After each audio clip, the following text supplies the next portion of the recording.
Ousmane Sonko dafa dem rek ñu fay salaire da ngeen di duul da ngeen di kàcc si manipulation ngeen ne waaye. ñu ngi leen di nuyu di leen ziar bu baax a baax a baax dama bëgg ñu seetaan vidéo bi après ñu ñëw ñu waxtaane ko gars yi ziar nañ leen aywa ñu dem. bu demee jëli ji koo xam ne il est de l'ancien régime. waaw c'est un aveu d'échec. waaw mënuloo nga jàmmoorloo ak ñin nga defeer leen nga battre leen ñoom sénégalais yi def le choix yow de ton programme économique annihiler ñoom seen programme économique ñu dawal 2 ans nga dem jëli leen. C'est pas ce ne serait pas une bonne chose, ce sera un aveu d'échec, mais aussi quelque part ce sera une grosse trahison contre Pastef. waaw Parce que lu wax ji neex lu wax ji. yaakaar naa gis ngeen vidéo bi ah Maimouna Ndour Faye la ñu invité Sen TV nee na da def ay révélation Cheikh Bara nag newoon na ko yaa ngi si biir waaye génnul tontu newoon na ko aussi yaay utal Diomaye ay alliés génnul tontu si. mais bu ñu jëlee vidéo bi fan yii gis nañ ni sortie mi bëri na lool vidéo bi dafa am ñaar yu si nekk yoo xam ne xaw ma da ngeen ko bàyyi xel waaw wala déet benn bi boo déggee dafa wax ni en premier kii nga xamante ni mooy le premier ministre Ousmane Sonko sa démission ki ko war a remplacer normalement Pastef la war a génn. su ko deful échec la wala trahison voilà les 2 termes qu'elle a utilisés pour moom bu si nekk dinañ la wax lan moo si nekk échec bi ak lan mooy trahison bi Maimouna ne parle pas pour waa Pastef mais dafay wax pour génne beneen leader biir Pastef bu ko defee mu indi confusion maanaam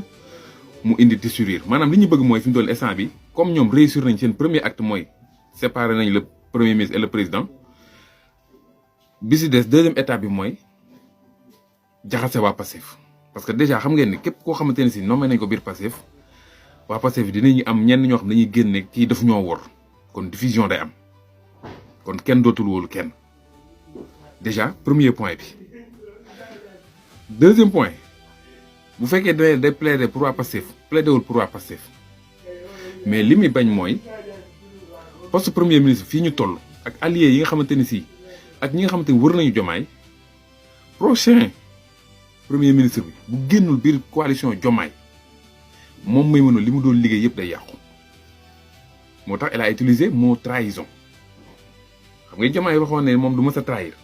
mais pourquoi mu utiliser mot trahison mooy su fekkee si biir coalition Diomaye premier ministre génnu fa boobaa moom soo lay soog a sentir ni kon li mu doon liggéey Diomaye trahir na leen mais pas pour Pastef ndax prochain premier ministre bi bu génnee ci ancien système bi où il y aura des problèmes il y aura des rivalités au sein du pouvoir entre nouveau premier ministre bi ak waa coalition Diomaye parce que xam ngeen ni Mimi Touré du bàyyi dootul bàyyi kenn ñëw di ko gën a jege Diomaye ko moom te moom lii muy liggéey su boobaa day am déception parce que li ñu liggéey yëpp c'est pour ñoom au sein de coalition Diomaye ñu actuellement ñu encadrer accaparer lii nga xamante ni mooy yenn poste stratégie voilà lii la leen bëgg a wax préparez-vous parce que seen prochain combat nag mooy fexe dugg suñu biir tasaare ñu parce que fii ak Pastef mu ngi def benn bloc ñoom bu ñu tëddee du ñu nelaw parce que amuñu assurance que ni tey bu ñu demoon élection Pastef du leen gagné gars yi bàyyi leen xel loolu ñu ngi leen di ziar baax. maanaam l'opposition résiduelle waaw Ousmane Sonko dañ ko limogé rek ñu libérer les supporters sénégalais dama ne Ousmane Sonko bi mu ñëwee assemblée nationale moo njëkk a wax ne bind nañu pour ñu gracier leen te j'espère que dina jàll ci yoon kon loolu wax ju yàqu la. S'il y a réellement une image que les Sénégalais ne pourront jamais au plus grand jamais pardonner à Bassirou Diomaye Diakhar Faye le président de la République c'est celle-là. parce que réew mi xam nga lu fi jeex toog di xool ñi war a bokk ñi warul bokk loolu far force da jeex si réew mi ak koo mën a doon bul foog ne yow léegi yaay diriger Sénégal ñun ñoo ko moom ñun ñooy taawu suñu réew ñooy xool ku ñu neex ñu fal ko mais diw dootul bokk loolu jeex na si réew mi. Ousmane laa ni la képp koo xamante ni xalaat nga ni Ousmane danañ ko jéemal ay pexe ba du bokk sa ndey juddoogul si réew mi sa baay judduwul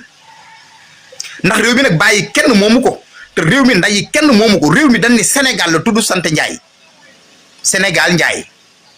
sant Njaay taxul nga moom ko mais Sénégal Njaay lépp loo gis am na dàkkantal ba nga juddoo Sénégal nga bokk ci Sénégal moo xam étranger nga moo xam loo mën a doon am nga droit de nationalité mais rawatina ñun ñi nga xam ne sunu nday dañ fi nekk sunuy baay nekk fi xanaa du ngeen ñu yéen ñu gën a yaay ci réew mi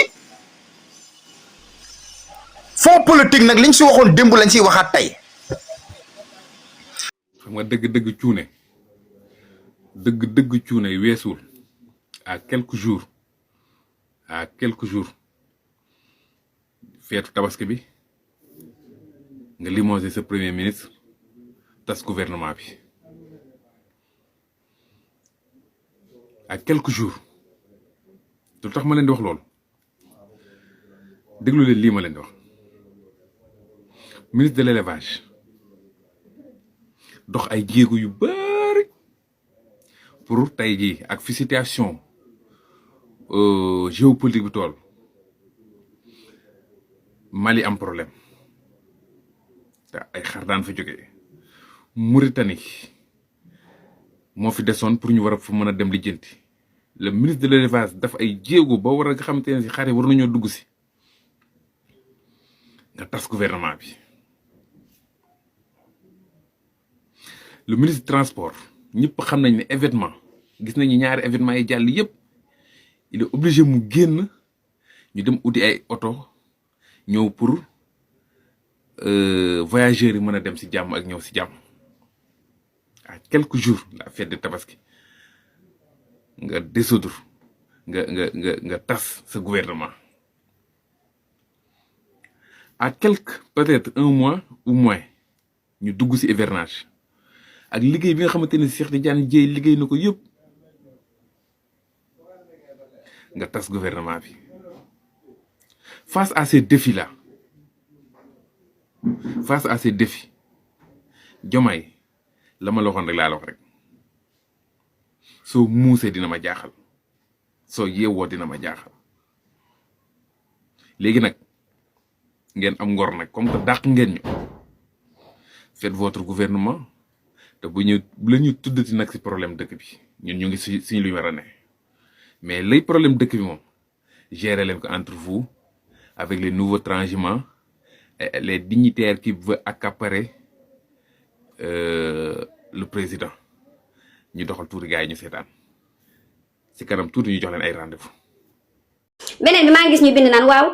Sénégal fay nañu salaire yi le 23 musul am yéen mën a kàcc chaque Korité chaque Tabaski salaire yi entre le 25 lañ koy fay. Sa rencontre avec Antoine Diome. Antoine Diome qui aujourd'hui devait être en prison. Je rappelle que celui-là que vous voyez, Antoine Diome, c'est l'ancien ministre de l'Intérieur de Macky Sall. C'est lui qui était à la tête de toute la répression de Macky Sall. Et même qui allait jusqu'à dire que les militants de PASTEF, c'est des terroristes. On n'a pas affaire à des manifestants.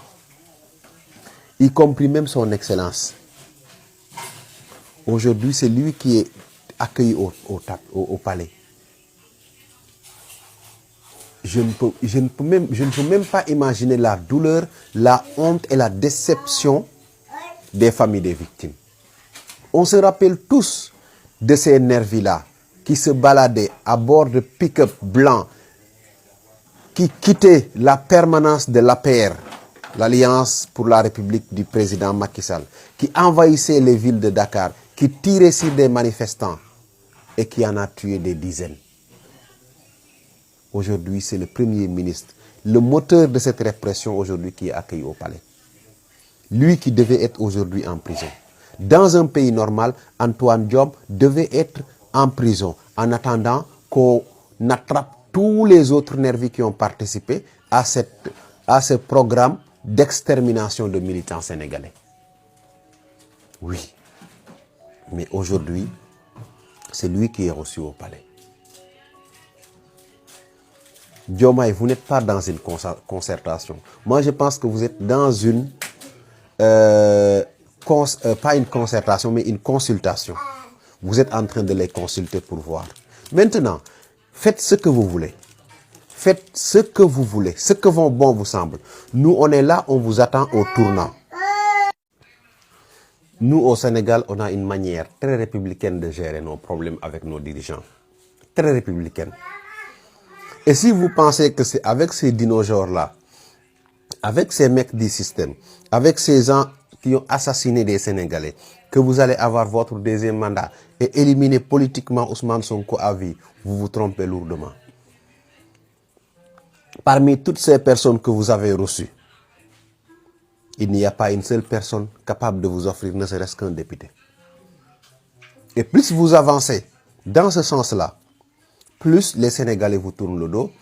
et l'esprit de revanche va davantage s'ancrer dans la mémoire des Sénégalais. On vous attend au tournant. Vous avez le pouvoir exécutif, mais vous n'avez pas le pouvoir de légiférer. Et aujourd'hui, à travers l'Assemblée nationale, Ousmane Sonko, pour bien même vous portez un coup fatal. Vous dénuez de tout pouvoir. Oui, aujourd'hui, l'Assemblée nationale doit entrer dans cette guerre-là, sans attendre. Moi, si j'étais député, je vais faire que des lois pour réduire les pouvoirs du président. Parce que c'est une guerre politique, il faut l'accepter.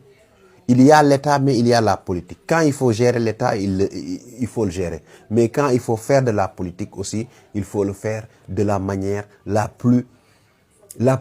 je ne sais même pas quel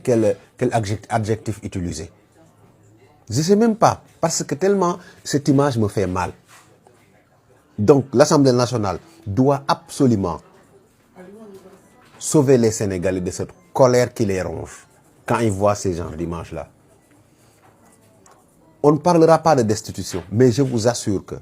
on peut faire de son excellence qu'un simple figurant au palais de la République, sans pouvoir. Avec la configuration de nos lois aujourd'hui, l'Assemblée nationale peut faire de telle sorte que Bassirou Diomaye Diakhar Faye ne sera président que de nom. Que de nom. Salam sama gars yi siyaar naa leen bëgg naa jox naa seen woo ci waa Assemblée Sonko bi quoi di leen bëggee ci dimanche bi nii dëgg neex waaw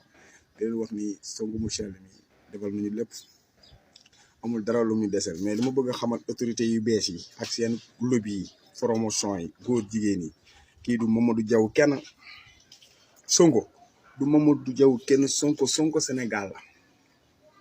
te li ko porté mooy jeunes yi ñoo ko porté man ak samay moroom ak paa yi sax léegi ak maire yëpp a porté Sonko ndax Sénégal bëggul koy wax te ñëpp a ngi ci ginnaawam amuñu lu ñuy tiit ci moom amuñu lu ñuy ragal ci moom amuñu lu ñuy dellu ginnaaw ci moom Sonko ku bëgg diine di nga ko bëgg ku am ngor di nga ko bëgg ku goree di nga ko bëgg ñett yoon nag bu dajee ci yow mënoo koo bëgg parce que Seydina Mohamed gis nga Sonko dafa feeñal Sénégal ñu bari ñu doon làkkatu